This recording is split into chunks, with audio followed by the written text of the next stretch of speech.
Hello everyone. Welcome back to Guide Pro. If you are not sure whether a website is safe or not, do not worry.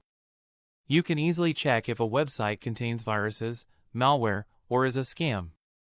In this video, I will show you how to check if a website is safe before clicking on it.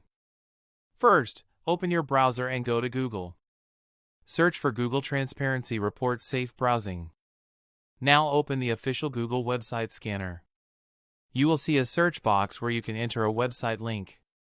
Paste the URL of the website you want to check. Then click on Search. Google will now scan the website and tell you if it is safe or not. If the result shows no unsafe content, the website is generally safe to visit.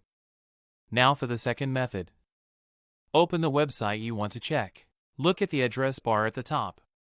Click on the lock icon next to the website URL. Here you should see a message that says connection is secure. Click on it and check if the certificate is valid. This means the website is using HTTPS and your data is protected. If you do not see a secure connection, avoid entering personal information on that website. That is how you check if a website is safe. If this helped you, like the video and subscribe to Guide Pro for more security and tech tutorials.